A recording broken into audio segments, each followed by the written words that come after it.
마태복음 26장 36절, 우리 46절까지 같이 읽읍시다. 이에 예수께서 제자들과 함께 겟세마네라 하는 곳에 이르러 제자들에게 이르시되 내가 저기 가서 기도할 동안에 너희는 여기 앉아 있으라 하시고 베드로와 세베대의 두 아들을 데리고 가실새 고민하고 슬퍼하사 이에어 말씀하시되 내 마음이 매우 고민하여 죽게 되었으니 너희는 여기 머물러 나와 함께 깨어 있으라 하시고 조금 나아가사 얼굴을 땅에 대시고 엎드려 기도하여 이르시되 내 아버지요 만일 할만하시거든 이 잔을 내게서 지나가게 하옵소서. 그러나 나의 원대로 마시옵고 아버지의 원대로 하옵소서 하시고 제자들에게 오사 그 자는 것을 보시고 베드로에게 말씀하시되 너희가 나와 함께 한 시간도 이렇게 깨어 있을 수 없더냐. 시험에 들지 않게 깨어 기도하라. 마음에는 원이로되 육신이 약하도다 하시고 다시 두 번째 나아가 기도하여 이르시되 내 아버지여 만일 내가 마시지 않고는 이 잔이 내게서 지나갈 수 없거든 아버지의 원대로 되기를 원하나이다 하시고 다시 오사 보신즉 그들이 자니 이는 그들의 눈이 피곤함일러라. 또 그들을 두시고 나아가 세 번째 같은 말씀으로 기도하신 후 이에 제자들에게 오사 이르시되 이제는 자고 쉬라. 보라 때가 가까이 왔으니 인자가 죄인의 손에 팔리느니라. 일어나 함께 가자. 보라 나를 파는 자가 가까이 왔느니라. 아멘. 말씀을 한번 정리해 볼까요? 우리가 월요일날 생각했던 말씀은 뭡니까? 예수님은 신성을 갖고 계시는 하나님이심에도 불구하고 그 하나님이 기도하셨음을 우리가 기억해야 할 것입니다. 기도하실 필요가 없는 분이죠, 사실.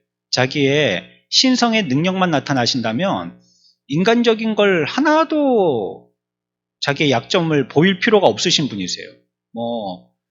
구원의 첫 단추에서부터 인간의 모습으로 오신 것이 그 신성의 많은 요소들이 가려지도록 하신 성부 하나님의 섭리가 있으신 것인데요. 그래도 이제 성인이 되신 예수 그리스도께서 자주적으로 이 모든 일들을 자기가 피하려면 피하고 아니면 피하지 못한다면 자기의 능력으로 얼마든지 다 파괴시키고 돌파해 나갈 수 있는 그런 분이셨지만 그렇게 안 하셨어요. 그리고 뭐 하셨어요? 이 절체절명의 시기에 오늘 우리가 읽었던 말씀과 같이 겟세마네라는 기도의 산에 올라가서 기도하셨습니다. 그렇죠? 하나님도 기도하신다는데 우리가 기도하지 않는 건 말이 안 되는 겁니다. 두 번째, 제자들의 모습을 살펴봤습니다. 제자들은 겟세마네 동탄에서 어떤 위치에 있던 자들이냐? 그들의 역할은 예수님이 그와 같이 기도하심과 또 그와 같이 고난당하시는 것에 대한 증인의 역할이라고 말씀드렸어요. 이런 말씀을 제가 들은 적이 있어요. 항상 어떤 하나님이 행하시는 역사적인 일에는요, 그걸 증거하는 증인들을 꼭 세우신대요, 하나님이. 그래서 어떤 사람이 이렇게 저번에 주기철 목사님 기념관에 가보니까 주기철 목사님이 일본 경찰들한테 잡혀가가지고 고문당하실 때 그 아들, 그리고 그 부인, 그리고 그 어머니, 그 가서 다 봤다는 거예요, 그걸. 그리고 그걸 보고 수기로 썼어요. 다 보고 쓴 거죠, 직접적으로. 그것처럼 그 장면에 없어도 되잖아요? 굳이 어디 잡혀가고 고문당한 걸 갖다가 가족들한테 일부러 일본 경찰이 그걸 노린 거지만 그렇게 안 될 수도 있는데 그런 사람들을 꼭 세우시는 거예요. 그래서 그 어떤 하나님이 일하시는 역사적인 현장에는 역사의 증인들을 반드시 세우신다. 이런 말씀을 들은 적이 있어요. 그것처럼 여기도 말씀이죠. 예수님이 기도하실 때 그 기도의 자리에 예수님께서 제자들을 세우셔서 증거로 삼으신 겁니다. 어제 생각했던 말씀은 뭡니까? 겟세마네라는 기도가 골고다의 준비의 시간이라고 생각하시기보다도 이미 골고다에서 십자가에 죽으실 일은 겟세마네에서 완료된 거예요. 거기서 수용하시기로 예수님이 기도할 때 하나님의 뜻대로 되기를 원한다고. 내가 인간적으로는 참 피하고 이거 받고 싶지 않지만 이로 인하여서 하나님의 진노의 잔이 나한테 다 쏟아지고 또 내가 그를 통해서 이들을 구원해낼 수만 있다면 하나님의 뜻이 이루어지시기를 원한다고. 천사들이 하늘에서 하늘의 뜻을 이루었던 것처럼 이 땅에서 우리들도 하나님의 뜻을 이루기를 원한다고 그렇게 기도하신 거예요. 그러니까 그 기도의 시간은 골고다의 승리의 서막, 그리고 골고다에서 승리할 수 있었던 이유가 겟세마네 기도인 것입니다. 어떻게 열심히 기도했느냐, 어떤 내용으로 기도했느냐 이런 것보다도 예수님이 그때 하나님의 뜻을 수용하시는 위치에서의 기도이라 해요. 이 기도가. 그렇기 때문에 예수님이 거부, 부정, 부인 이렇게 하지 아니하시고 다 하나님의 뜻을 받아들이시는 그런 입장에서 하나님과 계약의 체결을 하시는 그런 장소로서 겟세마네는 굉장히 권위고 기념적인 그런 장소였다는 거 우리가 기억해야 된다고 했습니다. 오늘 우리가 이 시간에 생각할 말씀은요, 이 제자들의 실수함을 좀 자세하게 살펴봐야 될 것 같아서요. 어떻게 보면 이 제자들이 여기에 굉장히 악역으로 나오잖아요, 그렇죠? 괜히 따라와가지고 말이에요. 그러니까 괜히가 아니고 둘째 날 살펴본 대로 이들을 그 증인으로 세우기 위해서 데리고 왔는데 그 하나님이 데려오시는 제자들의 그 행동도요, 이미 하나님의 경륜에는 그려져 있는 그림이죠. 그러나 사실 우리가 기대하기로는 그들이 그곳에 가서 훨씬 더 좋은 그러한 그 장면을 보여주기를 기대하는데 그렇지 못해서 우리에게 참 실망스럽지만 그럼에도 그런 것조차도 하나님이 이들을 활용하신 거죠. 그들을 통하여서 영광 받으신 거죠. 그래, 이들의 어떤 실패사를 이 시간에 이 겟세마네를 통해서 다시 한번 우리 한번 꼬집어 보겠습니다. 이 위기의 때죠. 이 위기의 때의 제자들의 연약함, 실패 이런 것들은요 굉장히 대조적이지 않습니까? 이게 정말 딱 보면요 이렇게 미술 작품에 종이에다가 물감 짜가지고요 데칼코마니라고 딱 붙였다가 쭉 벌리면 그 모양 그대로 나비 날개처럼 쫙 펴져가지고 똑같이 양쪽으로 대칭형으로 그림이 나오는 그런 우리 그 미술 화법 있잖아요. 그것처럼 완전히 대조적이에요. 딱 똑같아요. 뭐가 그러냐면 보세요. 이 일을 신실하게 감당하시려고 하시는 예수님. 어떻게든지 신실하게 감당하시려고 지금 기도까지 하시는 거예요. 예수님은. 이 일을요. 그냥 불성실하게 하실 수 있어요. 하나님이신데요, 뭐. 그렇죠?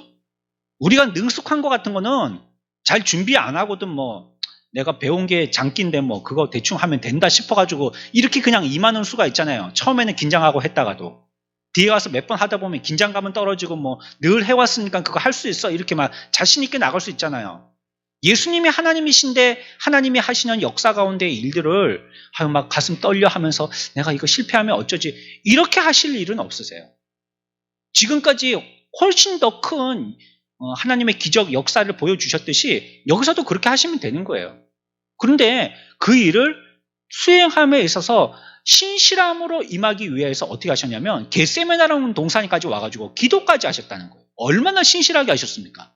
근데 그 신실함의 목적은 무엇이냐면 자기의 영광이 아니라 선택한 백성들의 구원을 위해서 그렇게 하신 거예요.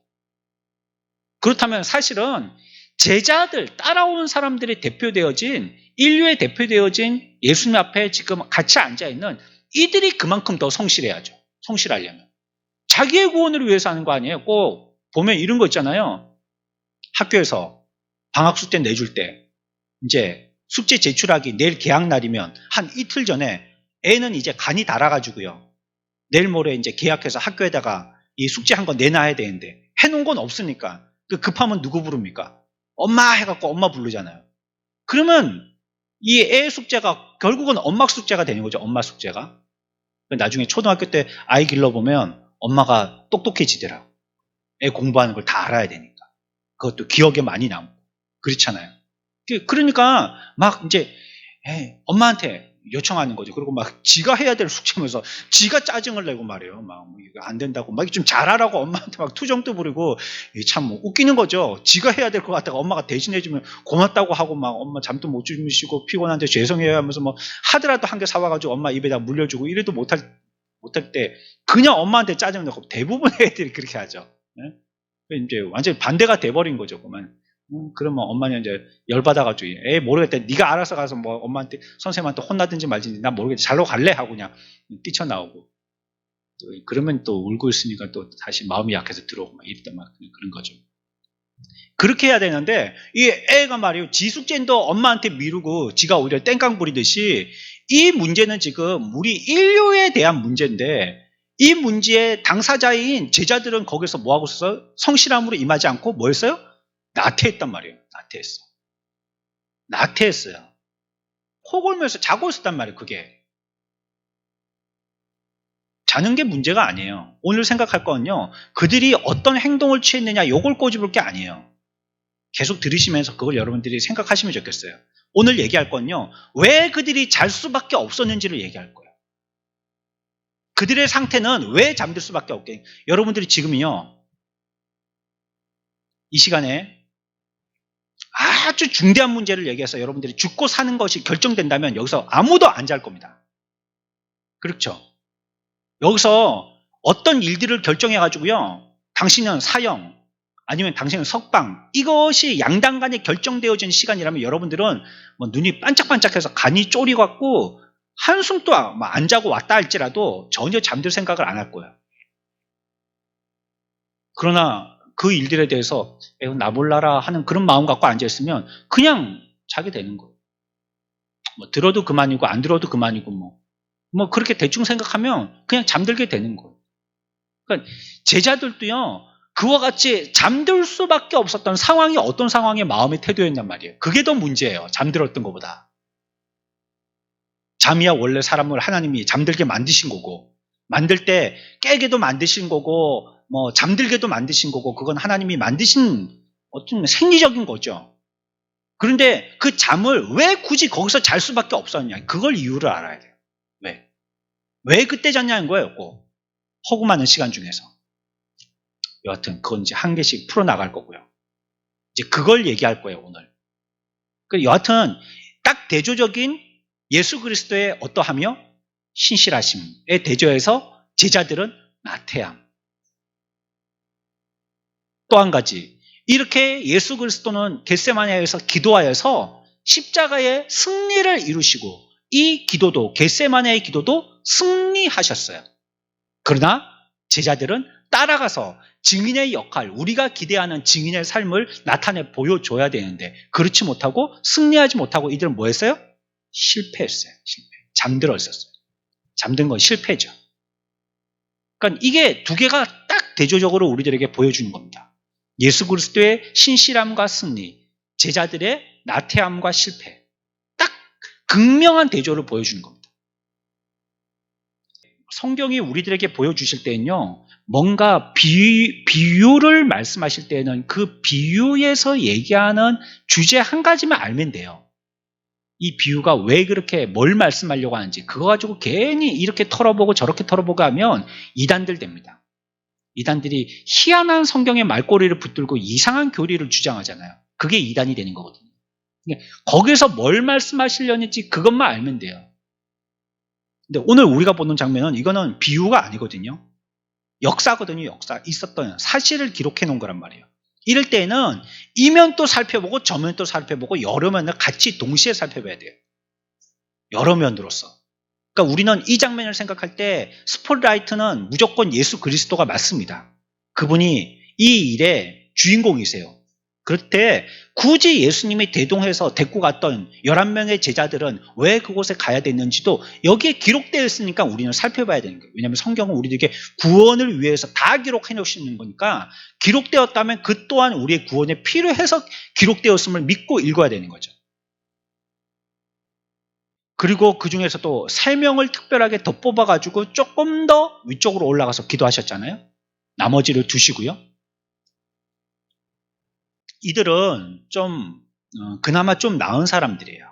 다른 제자들에 비하면. 이 12명으로 꼽혀있는 제자들이 됐다는 것 자체도 인류를 대표하는 12명이 됐다는데 우리가 그 12명의 숫자에 대해서 너무 강조할 필요는 없지만요. 그래도 우리가 상식적으로 생각해 본다면요. 그 많은 사람들 중에서 12명이 꼽혔다는 건 대단한 거 아니겠어요? 저는 하라면 했으면 좋겠어요. 12명 중에 한 명 꼽혔으면 좋겠어요. 우리나라의 대한민국의 대표적인 목사 12명 가운데 제가 얘기하고도 웃기네요. 제가 들어갔다 그러면 그거 얼마나 영광스럽겠어요. 그렇죠? 한국의 목사가 누가 있어? 그러면 12명을 얘기하는데 제 이름이 딱 나오니까 얼마나 영광스럽겠어요. 이 제자들의 12명이 그런 거라는 거예요. 말하고도 얼굴이 뜨겁네. 예? 그 12명이 그런 사람들이라는 거예요. 그 중에서도 예수님이 기도할 때 더 가까이로 갔던 사람들은 몇 명이요? 3명. 그러니까 스페셜 가운데서도 VIP 중에서도 VVIP예요. 이 사람들은. 이 3명. 특별히 뽑힌 사람들. 인류 가운데서도 12명. 12명 가운데서도 11명. 11명 가운데서도 3명은 특별한 케이스란 말이에요. 그러니 그들은 우리가 입으로 표현할 때 어떤 사람들이냐면 탁월한 사람들입니다. 인류 가운데 3명으로 뽑혔으니까. 그러니까 창조 이후에 하나님이 꼽으신 1, 2, 3위 안의 사람들이란 말이에요. 표현이 그렇습니다. 그냥 제가 표현하기를 그렇게 표현한 겁니다. 하여튼 더 뛰어난 사람도 있겠지만 뭐 공부도 많고 뭐 학식도 많은 사람이 있겠지만 여하튼 지금 이 장면에서는 그렇다는 거예요. 탁월하잖아요. 그런데 여기서 보여주는 게 어떻습니까? 아무리 인간적인 탁월함도 주님이 보여주시는 이 일들에 대해서는 아무런 역할을 하지 못한다는 거예요. 사람의 탁월함이. 오히려 여기서는 우리가 앞에서 살펴본 것처럼 연약함, 실패만 드러낼 뿐 인간의 탁월함이 이 예수님이 기도하시는 이 옆에서 예수님이 뭐라고 말씀하셨어요? 내가 어떻다고요?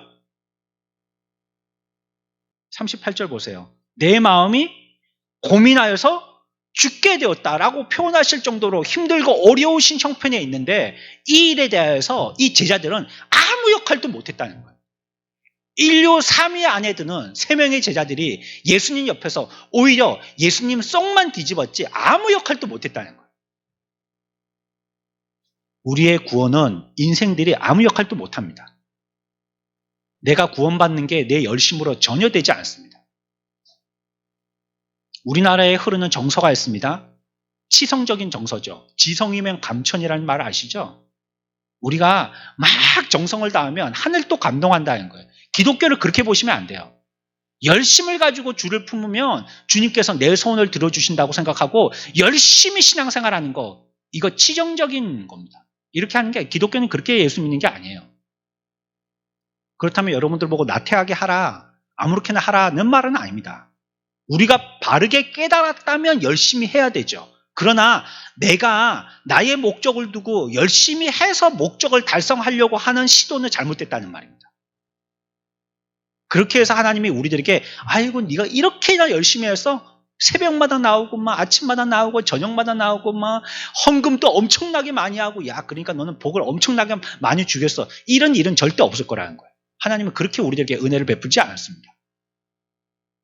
그저 하나님이 우리들에게 베풀어 주신 은혜는 하나님의 뜻에 의해서 우리들에게 아무 값없이 그냥 주시는 거예요. 내가 해서 물건 사든지 나도 이만큼 하나님한테 했으니까 하나님도 나한테 해주셔야지 돼요. 이렇게 지 돈 낸 거 가지고 떳떳하게 물건 갖고 나오듯이 떳떳할 수 없다는 거예요. 인류의 구원이. 이 제자들은 그래요. 그러니까 얼마나 탁월한 자들인데 탁월함에도 불구하고 하나님이 우리들에게 이루실 구원에 대해서는 전혀 역할하지 못했다는 거예요. 그러니까 우리가 주님 앞에 붙들려서 쓰임받는 것에 대해서 자고의 목을 꺾어야 됩니다. 스스로 교만하면 안 돼요. 내가 잘나서 하나님 앞에 쓰임받는 줄 알면 안 된단 말이에요. 뭐 공부 많이 하고 뭐 튼튼하고 많이 알고 돈 많고 그래서 하나님이 나를 쓰시는가 보다 웃기는 말입니다. 그거. 하나님은 인류를 세상에 만들지 않아도요. 만물을 통해서 충분히 영광받고도 남으시고요. 만물을 만들지 않고도 홀로 영광받으신 분이세요. 그 홀로 영광받는다는 분이 아무도 영광을 올리지 않더라도 스스로 영광된 분이라는 뜻이에요. 굳이 지구를 만들고 우주를 만들 필요가 없는 분이에요. 그러니까 내가 하나님 앞에 영광 안 돌리면 무슨 하나님께 영광 돌리는 영광에 큰 해라도 갈 것 같은 생각을 가지고 그런 생각은 아이들 얘기 같은 소리입니다. 전혀 그렇지 않습니다. 아무도요 예수님이 하시는 이 일에 대해서 돕지도 못할 뿐더러 돕게 해서 되어질 일을 하고 계시지도 않습니다. 이 일은 오직 예수님이 홀로 하셔야 되시는 일이세요. 그저 제자들은 이 역사적인 장면인데 보기만 하고 있는 거예요. 그렇죠? 또 봅시다. 그래. 보기만이라도 해요. 그래. 좋아요. 제자들 왔으니까요. 아무 역할을 못한다 할지라도요. 뭐 좀 했으면 좋겠는데 이 세 명이라도 와가지고 예수님하고 같이 막 주여 삼창하고 우리 뜨겁게 기도해 합시다 하고 막 부흥회하듯이 열심히 막 기도하고 뭐 이런 거라도 좀 했으면 좋겠는데 이 제자들이 아무것도 못하고 있단 말이에요. 아무것도 안 하고 있단 말이에요. 정말 웃길 정도로 전혀 무능력하게 앉아있단 말이에요. 그래요, 좋아요. 그렇게라도 하라는 말이에요. 그렇게라도. 그래서 뭐 하라고 얘기하셨어요? 제자들에게? 뭐 하라고요? 여기서 얘기하셨잖아요. 제자들에게 뭐 하고 있으라고? 깨어 있으라고. 깨어서 뭐 하기라도 하는 거예요. 사실은 깨어서 탁월한 역할로서 기도하라는 뜻이지만요. 단면을 본다면요. 깨어서 앉아라서 내가 하는 일이라도 보기라도 하라는 거예요. 보고만이라도 있으라는 거예요. 이 역사적인 장면이 이게 정말 역사적인 장면이잖아요. 우리가 1999년대에서 2000년 넘어갈 때 이제 뭐 컴퓨터도 못 쓰게 된다, 뭐 어쩌고저쩌고 별별 소리가 다 있었잖아요. 그리고 막 카운트다운 했었죠. 이제는 23시 59분 50초, 51초, 52초 그래갖고 이제 딱 2000년이 됐습니다. 아무 일도 안 일어나네. 어제하고 똑같네. 1초 전에 하고 똑같네. 뭔가 굉장한 일이 일어날 줄 알았는데 아무것도 안 일어나요. 똑같은 거 아니에요. 그래봤자 어제 해나 오늘 해나 똑같은 해입니다. 그게 뭐 특별히 2000년 해라고 뭐 빨간색, 노란색으로 바뀌고 올라옵니까? 똑같은 해잖아요. 그때 얼마나 사람들이 주목했습니까? 난리가 나는 줄 알고 정말. 예? 앞에 일자에서 천 단위의 첫 숫자가 일자리에서 이자리로 바뀌니까 이건 뭐 역사적으로 이런 일을 한 번도 경험해보지 못한 사람들로서는 1000번에 한 번 있는 일이니까요. 이게 얼마나 놀라운 일입니까? 그러니까 막 눈이 땡그래가지고 무슨 일이 있을까봐 막 그거라도 하라는 거예요. 그런 거라도. 예? 제자들에게. 이 역사적인 일에 깨어서 나와 함께 역사적인 일을 이룰 수 없지만 그렇더라도 너희들은 깨어서 내가 역사적인 일을 할 때 주목하여 보기라도 하라는 거예요. 이게 깨어 있으라는 말의 원초적인 뜻은 그런 거 아니에요? 깨어 있는다는 건 그냥 눈 뜨고 있는 거 아니에요? 눈 뜨고 있으면 어때요? 자동적으로 보게 되는 거 아니에요? 그게. 깨어 있으니까. 그냥 이렇게 눈 뜨고 있으면 앞에 이렇게 어른거리고 왔다 갔다 하고 그거 다 보이는 거 아니에요? 그 자동적으로 보게 되는 거죠. 그러니까 깨어 있으라는 거는 영적인 의도에서는 깨어서 나와 함께 기도하자라는 기쁜 그런 수의가 있지만 이거는 잘 이해하기가 힘들잖아요. 그러면 아무리 영적이지 않은 사람이라 할지라도 깨어 있으라 하면 뭐 하고 있으면 돼요? 뭐만 안 하면 돼요? 깨어 있으라면. 잠만 안 자면 되는 거 아니에요? 깨어 있으라는 그거 뭐 다른 의도가 뭐 있어요? 깨어 있으라는데. 예수님이 깨어있으라는 의미를 갖다가 다시 한번 설명해 주신다면 그게 나와 함께 기도하라는 말이야? 이렇게 한다면 알겠지만 그냥 깨어있으라고만 얘기했잖아요. 그러면 제자들은 그때 잠만 안 자면 되는 거예요. 눈 떠갖고 보면 되는 거예요. 그거조차도 안 했다는 거예요. 제자들은. 눈 뜨고 있는 것도 안 했다는 거예요. 눈 뜨고 있는 것도. 그러니까 우리가 어리석고 잠들어 있으면요. 가장 기본적인 해야 될 것조차도 못하고 다 그냥 패스되는 경우가 많습니다. 비 오면 막 이 개천에 물이 콸콸콸콸 쏟아지는데 그 물 한 방울도 못 먹죠. 물이 많지만 먹을 물을 없다는 것처럼 다 바다로 흘러가 버리죠. 그냥 뻔하고 보고만 있습니다. 그러나 이제 사람들이 지혜가 생기니까 어떻습니까? 뚝을 만들고 댐을 만들고 해서 저장해놨다가 농업용수, 공업용수 아니면 관계 여러 가지 용수로 쓰잖아요. 이제 그 물을 헛되게 버리지 않잖아요. 그것처럼 하나님이 어떤 일을 행하실 때에 그 일을 갖다가 어떻게 내가 활용할 것인지 지혜를 써야 되는데 그리고 깨어있는 사람이 되어서 거기에 역할을 할 수 있는 사람 그런 사람이 돼야 될 텐데 도무지 그런 사람이 안 되고 그냥 흘러가는 물 멍청하게 위에서 이렇게 베란다 옆에서 개천에 물 흘러가는 거 비 오고 나서 그거 보고 있듯이 그러고 있다는 거예요. 지금. 제자들이 지금 그러고 있다는 겁니다. 우리는요. 예수님이 원하셨던 목적대로 제자들로서 증인의 역할을 감당하기 위해서는 기본적으로 깨어 있어야 됩니다. 눈 뜨고 있어야 돼요. 눈 뜨고. 눈 뜨고 보고 있어야 된단 말이에요. 그거. 어떤 일을 행하시는지 하나님의 행하심에 대해서 보고 있어야 된다는 거예요. 제자들의 죄를 생각해 보죠. 그들은요, 예수님께서 막 슬퍼하시면서요, 지금 마음에 여러 가지 생각들이 막 가득하잖아요. 지금 우리가 읽었던 것이 그런 거잖아요. 그렇죠? 내가 매우 고민하여 죽게 됐다 했잖아요. 그러니까 마음속에 고민이 많으신 거예요, 지금 예수님은. 육신적으로는 이런 거 좀 없었으면 싶은 마음이 있는데, 또 하나님이 주신 마음과 또 그의 사명으로는 이걸 감당해야지 되니까요. 고민스럽잖아요. 뭐 이러고 계시는 동안에 제자들은 그냥 코 골면서 드르렁드르렁 깊은 잠에 빠진 거예요. 에이스 침대가 깔려 있었는지 모르지만. 하지만 우리가 이 시간에 살펴본다는 건 뭐라고 했어요? 그들이 자는 것, 그것 자체를 얘기하는 거 아닙니다. 이 시간에 저는요, 이 자는 거를 죄라고 말할 겁니다. 이들이 지금 자고 있는 이 장면을 성경 오늘 읽었던 말씀 36에서 46절까지에선 죄라고 얘기하지 않지만 저는 죄라고 얘기할 거예요. 이 제자들이 해야 될 일을 못했기 때문에 그건 죄입니다. 죄는 뭐죠? 원점을 그대로 적중해서 100점 맞추지 못하는 거, 그겁니다. 죄는. 내가 총을 쐈어요. 사격을. 90점에 맞췄어요. 그거 죄입니다. 80점 맞췄어요. 그것도 잘 쏜 거겠죠. 죄입니다. 죄예요. 뭐 얼마 전에 우리 애가 야간 사격한다고 얘기하더라고. 몇 발 맞췄냐? 그러니까 10발 중에 9발 맞췄대. 아우, 잘 쐈네. 표적지가 낮에보다는 이틀게 크대요. 눈 감고 쏴도 맞춘대요, 그거. 그래서 잘 쏜 거다, 야. 10발 중에 9발 맞췄습니다. 낮에는 그러니까 14발 맞췄대요. 보통 맞춘 거죠. 20발 중에서 14발이니까. 그러면 잘 맞춘 건 아닙니다. 그런데요, 보통 보면은 표적지가 딱 중심에 맞춰가지고 점수를 매기는 표적지가 있냐면요, 진짜 실사격하는 데가 있거든요. 거리가 진짜 100m면 100m에 한 개 꽂혀 있고, 200m면 200m에 꽂혀 있고, 30m면 30m 딱 꽂혀 있는 게 있고, 표적지 자체의 크기를 작게 해서 30m 떨어져 있는 것처럼, 100m에 떨어져 있는 것처럼 그렇게 느낌이 나도록 표적지를 작게만 그려놓고 일정한 장소에 한 곳에 꽂아 놓은 것도 있어요.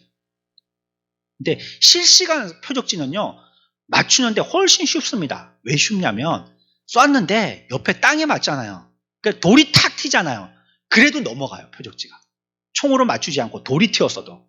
그래서 대충 이렇게 탁 맞추면요, 넘어가고 내 옆에 있는 애가 잘못 봐갖고 또 쏴주기도 하고 그래갖고 막 다 넘거뜨리고 그렇게 합니다. 훨씬 쉽죠, 그런 게. 일단 넘어가면 그건 표적의 1점으로 치는 거거든요. 그런데 우리의 믿음에서는요, 그런 거는 1점으로 안 친다는 거예요. 딱 정중앙에, 딱 10에 맞춰야지만 그게 믿음이지, 9점, 8점, 7점 뭐 맞아갖고 넘어진 거 뭐 이런 거 다 쳐갖고 얼렁뚱땅해서 평균 90점. 이래 봐도 90점이라는 점수는 큰 점수지만 믿음에서는 빵점이라는 거예요. 오로지 10에 맞추는 것만 믿음이에요. 그 외에는 전부 다 뭐라고 성경이 얘기하면 다 죄다라고 얘기해요. 죄. 믿음으로 하지 않은 모든 것은 다 죄라고 얘기하는 거예요.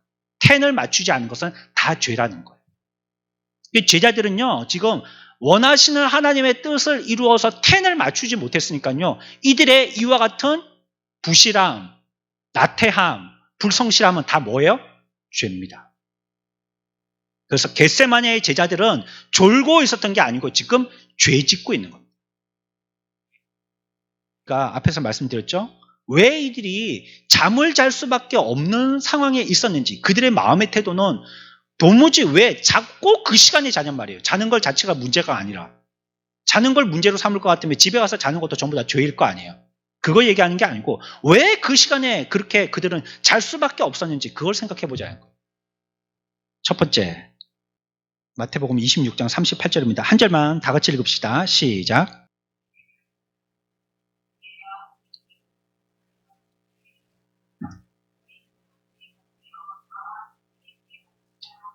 아멘. 이거 어제 우리가 말씀드렸죠? 이거는 예수님이 제자들에게 청유형으로 부탁하신 게 아니고 깨어 있으라고 뭐 하신 거예요? 명령하신 겁니다. 명령. 그렇죠? 러시아하고 우크라이나하고 지금 싸우고 있는데 전쟁 때에는요, 명령을 불복하면 그 자리에서 즉결 심판해도 전혀 문제가 되지 않습니다. 돌격해라 했는데 얘가 돌격 안 하고 숨어 있어요. 무서워가지고. 그러면 그 위에 장교가 쏴서 죽여도요. 그건 법적으로 문제가 안 돼요. 명령을 불복했기 때문에. 지금 주님은 우리들에게 깨어 있으라고, 깨어 있을래? 있으면 좋을걸? 같이 한번 있어보자 라고 얘기하신 게 아니고요. 깨어 있으라고 명령하신 거예요. 그러면 명령을 들은 사람은 그걸 반드시 지켜야 할 의무가 있는 겁니다. 그러니까 이들의 죄의 첫 번째는 무엇이냐면 주님의 명령을 직접적으로 위반한 거예요. 깨어 있으라 하는데 안 깨어 있은 거예요. 무엇보다도 이걸 먼저 거론해야 되겠죠. 깨어 있으라 하는데 안 깨어 있어요. 명령하셨는데 명령을 갖다가 불복한 거예요. 그건 문제라는 것입니다.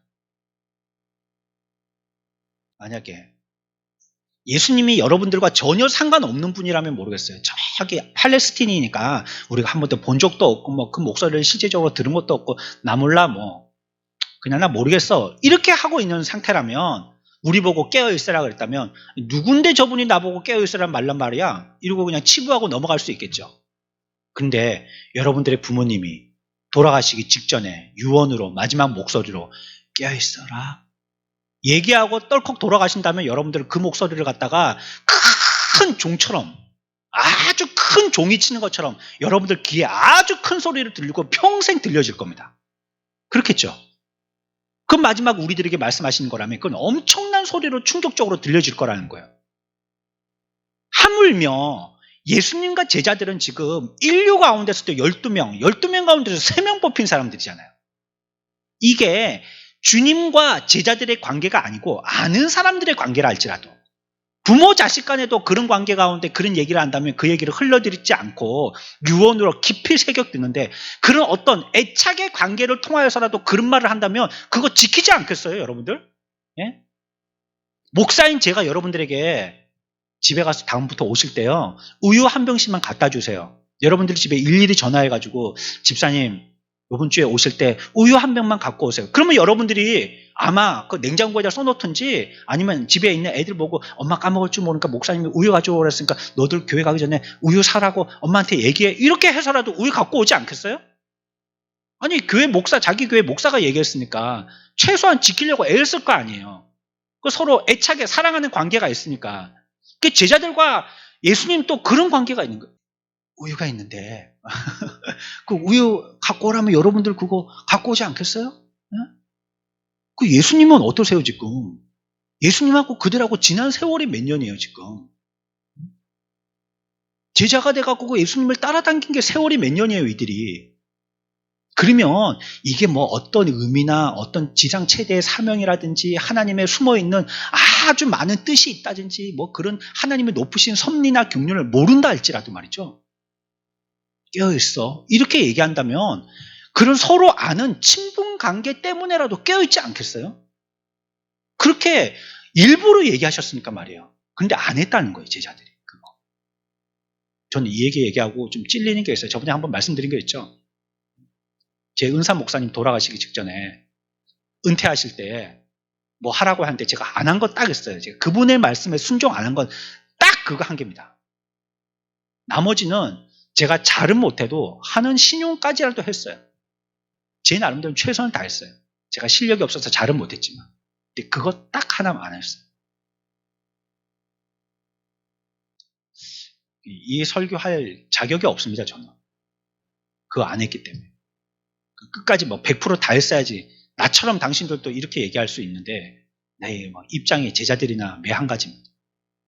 그런 관계임에도 특별히 목사님과 부교육자의 관계인데 어떻게 보면 가족들보다 더 친하고 성도들보다는 더 각별한 같은 교육자의 입장에 있으니까 그래서 제게 부탁한 건데 또 주변에 다른 부탁할 사람들이 없기 때문에 뭐 제게 부탁하면 좀 편하셔서 그런지 저한테 부탁하셨는데 그거 안 갔단 말이에요. 제가 일부러 그 가는 것 자체가 너무 기분이 상했기 때문에 비하인드 스토리고 여하튼 그래 안 했단 말이에요. 이게 그들에게 하라 한 것을 안 했으니까 뭐가 된 거예요? 죄가 된 겁니다. 죄. 저와 여러분들도 마찬가지예요. 이 세상은 악의 영의 주권하에 있는 세상이죠. 기본적으로 세상과 구별되고 하나님께 우리들은 헌신자가 살아가야 할 그리스도인의 삶의 원리라는 게 있습니다. 그래서 하나님과 우리와는요, 특별한 관계가 됐단 말이에요. 아무렇게나가 아니에요. 교회 밖의 사람들처럼 그냥 하나님과 별로 상관없는 자들이 아니란 말이에요. 우리는. 천에 하나 만에 하나 중에서도 선택받을 사람들로 꼽혀가지고 하나님을 나의 창조자시로, 그리고 예수님을 우리의 구주로 영접하고 믿고 따르고 있고 내가 주와 같이 죽겠습니다 하고 따라다니는 자들이잖아요. 저와 여러분들이. 그게 기독교인들이고 그리스도인들이고 성도들이고 교인들이잖아요. 그럼에도 오늘날 주님이 부탁하시고 의탁하신 명령을 안 지키는 제자들 같은 사람들이 많단 말이에요. 우리는 제자들 보고 혀를 차면서 어째 저렇게 절체절명의 시기에 잠들고 있는지 참 쏙도 좋다 이렇게 얘기하려는지 모르지만 사실은 그 모습이 저와 여러분들의 모습인 거예요. 기분 나빠서 안 해, 바쁘다고 안 해, 하기 싫다고 안 해, 까먹고 안 해, 지나가서는 뭐 모르고 그랬다고 그냥 안 해. 얼마나 안 하고 못하는 것이 많습니까? 주님의 일에 주님을 따른다는 게 왜 그렇게 내 나름대로의 객관식으로 선별한 조건들이 많아요? 이러면 할게요. 저러면 할게요. 그래서 한 10가지, 100가지 조항 쭉 있어서 여기에 다 해당되면 내가 그거 할게요. 내가 하나님 앞에 순종의 조건을 그렇게 내밀어요. 이건 어려워서 못하겠는데, 이건 힘들어서 못하겠는데, 이건 내 지금 형편이 안 돼서 돈이 없어서 못하겠는데, 아파서 못하겠는데, 어려워서 못하겠는데, 아는 사람이 없어서 못하겠는데, 도와주는 사람이 없어서 못하겠는데, 이런저런 얼마나 조건들이 많은지 아무것도 할 게 없어요. 그러면. 그러고는 뭐 하는 겁니까? 할 게 없으니까 자는 거죠. 뭐 이제 쪽 편하게 자는 거죠. 할 게 없으니까. 이게 죄입니다. 이게. 그리스도인의 원리에 우리가 부응하지 못한 거예요. 주의 제자로서의 그 삶을 살지 못한 거예요. 이게 죄예요. 그리고 우리에게 명령하셨는데도 불구하고 듣기 싫어서 귀 막고 있다면 그거 죄라는 말이에요. 새 제자들과 마찬가지로 죄를 범하고 있는 것입니다. 두 번째, 그들이 지은 죄는 무엇이냐? 올라갑니다. 31절입니다. 한 절 같이 읽습니다. 시작.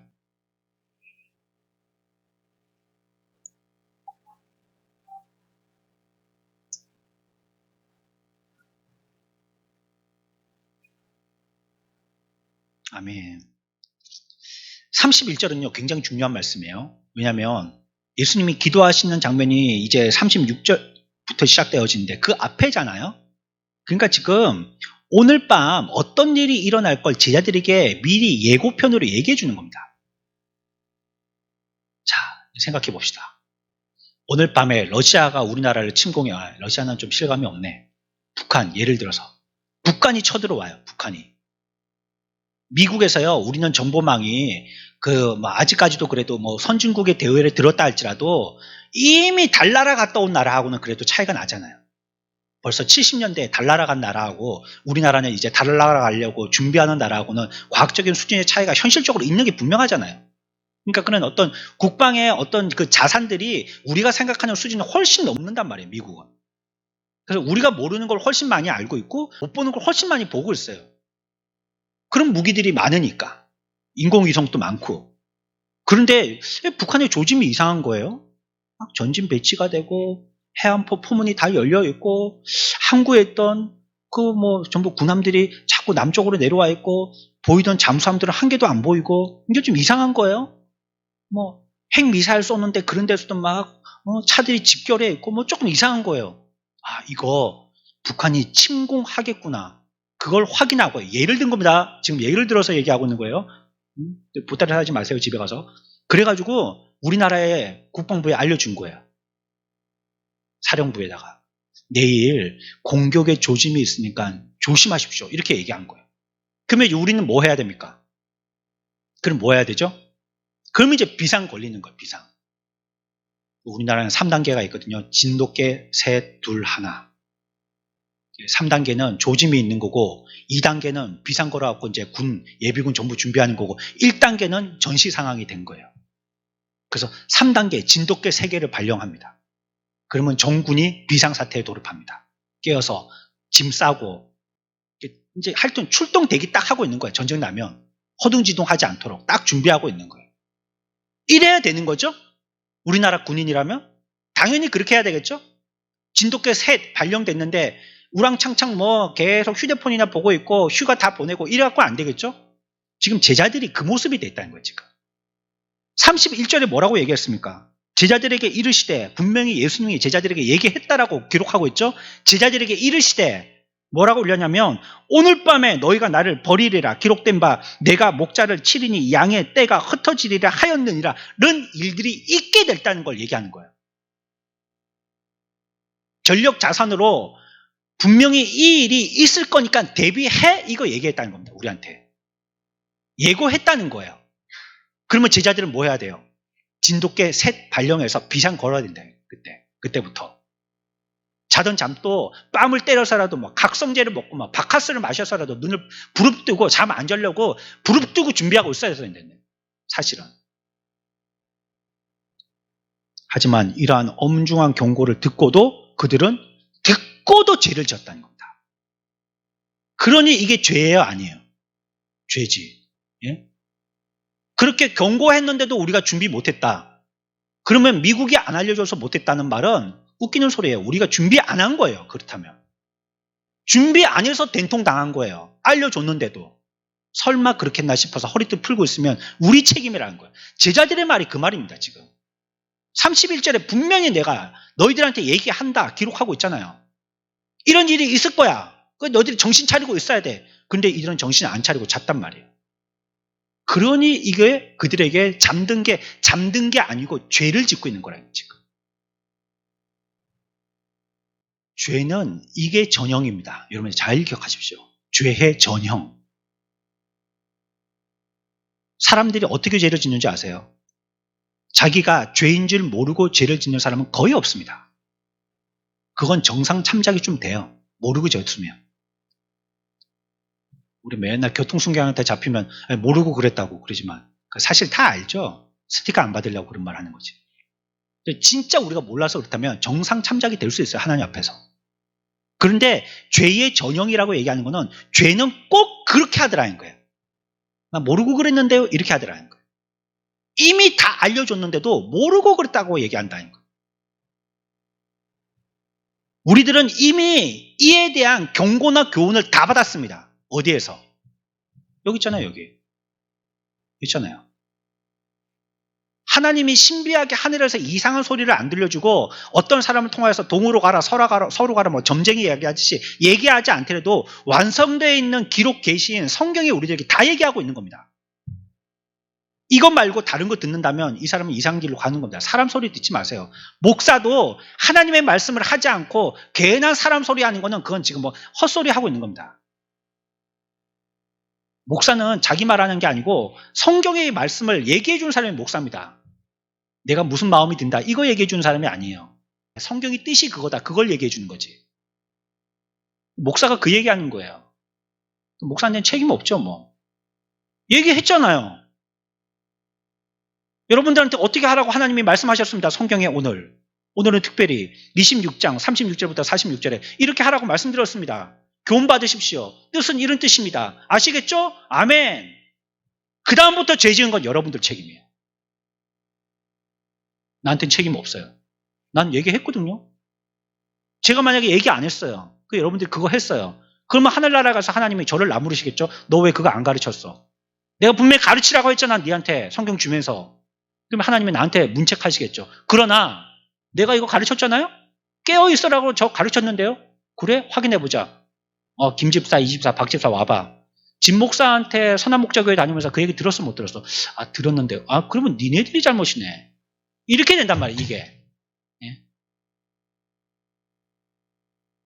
그 죄의 전형이라는 것은 듣지 못한 것을 실수로 하는 경우가 없단 말이에요. 다 듣고 하는 겁니다. 하와가 하나님의 말씀을 들었어요? 안 들었어요? 들었지. 아담한테. 건너들었지만 들었지. 저 선악을 알게 하는 과실 저거 먹으면 안 된다고 들었단 말이에요. 들었어요. 들었는데도 안 한 거예요. 그거. 몰라서 따먹은 게 아니란 말이에요. 선악과를. 알고 따먹은 거란 말이에요. 죄라는 것은 그렇습니다. 교훈과 거기에 대한 경고를 받지만 그 말을 안 듣고 범죄해요. 죄는. 항상 그렇습니다. 오늘 제자들에게도 말씀했잖아요. 31절에. 내 경고한대. 그런 일이 반드시 벌어진다. 비상구라고 조치 안 하고 준비 안 하면 큰 거 다친다. 얘기했는데 이거 나 몰라 뭐 피곤한데 뭐 그러든지 말든지 뭐 말 세지 말이라고 그러든지 뭐 주님 오신다고 그러든지 말든지 뭐 나보고 깨라 하든지 말든지 기도하라고 말든지 뭐 우리는 뭐 믿음의 굳게 서라 하든지 뭐 사랑으로 행하라고 하든지 말든지 뭐 나는 내 갈 길 마이웨이 간다. 이게 죄라는 겁니다. 이게 주신 경고를 무시하고 마음껏 자기 마음대로 사는 것, 이거 죄라는 거예요. 그 죄들이, 그래 제자들이 지금 이거 죄 짓고 있는 겁니다. 그래서 제자들은 지금 잠들어 있는 게 아니고요, 죄 짓고 있는 겁니다. 세 번째, 조금 더 심각한 문제인데요. 앞에서 말씀드렸지만 주님은 이들에게 특별한 애정을 보여주셨거든요. 이 제자들에게 특별한 애정을 보여주셨어요. 그런데 이들이 베풀어 주신 주님에게 개인적인 애정을 베풀어 주셨는데 여기에 대해서 거부를 해버렸어요. 여러분, 제가 좀 실수하는 면이 있는데 누가 이렇게 선물을 해주시잖아요. 그러면 제가 그걸 잘 못 받는 성격이에요. 좀 미안해서 잘 못 받아요. 아니, 우리 집 가족들하고는 안 그러거든요. 가족들한테는 생일이 되면 생일 이제 코앞에 다 돼가지고 한 석 달 전에 얘기합니다. 내가 뭐 받고 싶다고. 그리고 브랜드는 그거고 가격은 이 정도 돼야 된다고. 급은 이 정도 돼야 된다고. 안 그러면 그냥 돈으로 달라고 얘기합니다. 그리고 그런 거 주면 좋아하고 뭐 썩보이죠? 그렇게 하는데 교인들이 그런 걸 줄 때는요 잘 못 받겠더라고. 괜히 미안하고 다들 없는 살림에 허리 부러지라고 헌금해가지고 한 푼 두 푼 한 건데 그러고도 또 목사 뭐 선물한다고 뭐 요거 사주고 저거 사주고 하는 거 보니까 그건 내가 미안해서 잘 못 받겠더라고. 근데 그걸 좀 다시 생각해 보면요, 그런 거 주고받을 때 서로의 관계가 조금 더 끈끈해지고요, 또 그걸로 인해 가지고 관계가 개선되기도 해요. 선물이라는 게 귀한 이유가 그런 데 있는 것 같아요. 서로의 관계를 좋게 해주는 거거든요. 감사하다고 얘기하고 조그맣게 뭐 이렇게 뭐 종이라도 장미라도 접어갖고 아이들이 목사님하고 이렇게 막 뭐 카네이션 준다든지 이럴 때 그게 조그만 것이지만요, 그 매개 자체가 두 사람의 관계를 돈독하게 해주는 거잖아요. 카네이션 한 송이지만 그게 돈독하게 해주는 거잖아요. 그러니까 서로의 관계가 깊어지고 두터워지려면 혹시 그 사람하고 관계가 안 좋아졌다면 방법 중에 한 개 선물을 하는 겁니다. 좋은 선물을 하나. 그러면 그 사람이 그걸 안 받으면 모르겠는데 받으면 마음이 좀 달라져요. 내가 그 사람을 위해서 저번에는 그냥 20개짜리 그런 좀 싼 김을 사줬는데 요번에는 50개짜리 동원 양반김 좋은 거 탁 사줬다. 그러면 받고 기분이 좋아지는 거예요. 주님도요 그들에게 특별한 애정을 보여주셨거든요. 특별한 걸 보여주셨으면 제자들은요 그거 잘 받아야 돼요. 잘 받아야 돼요. 받고 거기에 대해서 반응해야 돼요. 그런데 제자들은 그거를 거부했다는 겁니다. 주시는 애정에 대해서 거부했다는 거예요. 엄마가 자녀들을 사랑하는데 애들이 나 사랑하지 마세요 엄마. 이거 얼마나 불효막심한 겁니까? 예? 엄마 나한테 관심 쓰지 마세요. 문 꽝 닫고. 한때는 그럴 수 있어요. 한때는 그럴 수 있는데 이게 제정신이 아니어서 그렇습니다. 자기도 지금 뭘 하는지 몰라요. 그럴 때는. 정신에 살짝 들어갔다가 나오면요, 내가 그때 잘못했지 깨닫죠. 그리고 정상적이 되면 그렇게는 안 합니다. 근데 엄마 나한테 관심 쓰지 마세요. 나한테 뭐 좋은 거 먹으라고도 하지 마세요. 선물도 사주지 마세요. 애정도 보이지 마세요. 관심 가지지 마세요. 사랑한다고 핑계로 잔소리도 하지 마세요. 가만히 냅두세요. 이거 불효막심한 거잖아요. 사실은. 그 주시면 먹고 입고 쓰고 하면서 좋아하고 행복하고 그래야지 엄마하고 아이하고 관계가 좋아지는 거 점점점. 그렇죠? 좋아하는 거 보니까 엄마가 또 뭐 부침개라도 한 장 더 구워주고 싶고 맛있게 먹으니까 다음에 또 뭐 피자로 한 장 냉동 피자라도 사와갖고 다시 데펴갖고 구워주고 싶고 그런 거 아니에요. 싫다 싫어요. 엄마가 전부 다 싫어요. 맛도 없고 막 이러면 아이하고 엄마가 관계가 어떻게 됐어요? 지금 예수님과 제자들이 그런 관계에 있단 말이죠. 싫다고 거부하고 부정하고 싫어요. 이랬다는 말이에요.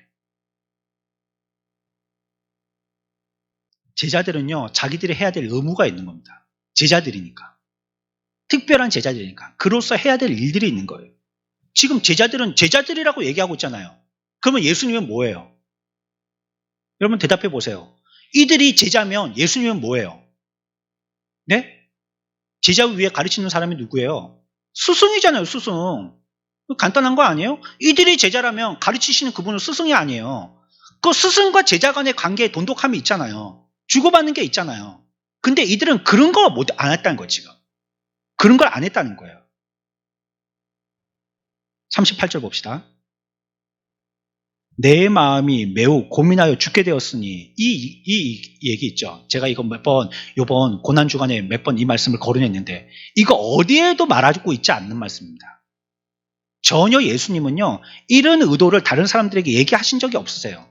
오히려 이런 걸 예수님께 가서 내가 고민하여 죽게 됐습니다. 혹시 이런 말을 할지라도 예수님이 그들의 마음을 풀어주시고 그들의 죄를 씻어주시고 구원시켜 주셨지 예수님 당사자가 이런 말을 하신 적은 없단 말이에요. 한 번도. 근데 이 얘기를 제자들에게 해놓고 지금 그 얘기 보따리를 여기 딱 풀어놓고 있는 거예요. 내가 다른 사람은 모르겠는데 당신한테만은 얘기한다. 이런 경우 있잖아요. 다 말 못하겠는데 목사님한테만 내가 얘기할게. 너무 막 가슴이 녹아내리네. 우리 자식들이 속삭이는 거 보면 막 내가 누구한테 말하기도 부끄럽고 목사님에게만 얘기한다. 그러면서 얘기하는 게 있잖아요.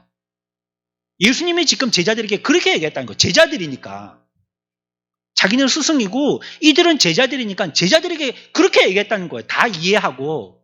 그러면 제자들의 역할은 뭡니까? 아, 그렇습니까? 그렇군요. 우리가 어떻게 해야 됩니까? 그러면 가르쳐 달라고 한다든지. 어떻게 하면 될까요? 이렇게 해야 되는데 안 했다는 거예요. 제자들이 지금. 깨어있기를 요구한 이 요구에 대해서 이 제자들은요. 묵살해 버렸어요. 그때 예수님이 어떤 마음을 가지셨을까요? 그 잠들어 있는 거 그거 보면요. 참, 할 맛이 안 나네. 내 지금 왜 내가 뭐 이루려고 하고 있는데 내가 뭐 때문에 이러고 있는데 자기들 좋으라고 이렇게 하라 했더니 속도 모르고 참 재미도 없고 할 맛도 안 난다. 솔직히 인간적으로 표현한다면 그런 식이 아니겠어요? 배신감이 들든지 상실감이 들든지 하는 거에 대해서 의무로라도 해야 되는데 제자들이니까 의무로라도 하지 않았으니까 허무함이 들으셨을 거란 말이에요. 주님은요 분명히 여러분들에게 주님이 주인이시고 여러분들이 그의 제자로서의 애정의 관계를 맺고 그에 대한 의무를 요청하신 바가 분명히 있습니다. 여러분들에게. 1대1의 관계로서. 1대 다중이 아니고 1대1의 관계로서 주님이 스승이시고 여러분들이 제자의 관계로서 우리들에게 분명히 말씀하신 바가 있단 말이에요. 뭔가 개인적으로. 기도할 때든지 뭐 말씀이 선포되어질 때 듣는다든지 아니면 뭐 직접적인 1대1의 무슨 교제를 통해서든지 아니면 뭐 내가 성경을 읽는데 깨닫게 되어진다든지 기도할 때 알게 된다든지 누구와 얘기하는데 너 그런 것들을 갖다 아이디어로 떠오르게 된다든지 그렇게 섭리하셔서 우리들에게 알려주시는 개인적인 애정의 관계에 스토리가 있단 말이에요. 내게 말씀하시는 게 있단 말이에요. 그렇기 때문에 그런 관계니까 특히 우리들은 순종해야 되겠죠. 제자니까 순종하는 게 당연하듯이 우리들도 주님이 우리들에게 특별한 그런 관계를 생각하셨고 내가 말씀하셨다면 나는 거기에 대해서 순종해야 되는 것이죠. 그런데 그렇게 하지 않았다는 겁니다. 요한복음 14장 찾아봅시다. 15절입니다. 시간이 없습니다. 빨리 봐야 되겠습니다. 같이 봅시다. 제자들은 어떻게 해야 되느냐? 참 제자들이라면 이렇게 하라고 말씀하셨어요. 14장 15절 한 절만 같이 읽습니다. 시작. 아멘. 쉽죠? 뭐 하라는 겁니까? 네가 내 제자면 내 말대로 해. 이 뜻입니다. 이 돈독한 특별한 관계, 스승과 제자의 관계라면 이거 해야 된다는 것입니다. 그럼 만약에 안 했다. 그 말은 뭡니까? 스승도 아니고 제자도 아니란 말입니다. 특별한 관계가 아닌 거예요. 그러면 안 하는 거예요. 특별한 관계라면 해야 되는 거예요. 아무 환자나 아무 의사한테 가서 살려달라고 하니까 주치의가 있는 거예요. 그 환자는 그 의사의 얘기 들어야 되는 거예요. 먹으라면 먹고 먹지 말라면 안 먹어야 되는 거예요. 아무나 두고 얘기하는 게 아니에요. 그 환자한테만 그 의사가 특별하게 조치한 거예요. 그럼 그거 꼭 지켜야 됩니다. 우리들도 그런 것입니다. 다른 교회에서는 그런 말 안 해요. 우리 교회에서만 꼭 그 말 해요. 그러면 우리 교회와 여러분들과의 관계에서는 여러분들이 지켜야 되는 거죠. 하나님이 여러분들에게 그렇게 말씀하셨어요. 그러면 다른 세상 사람들은 몰라요.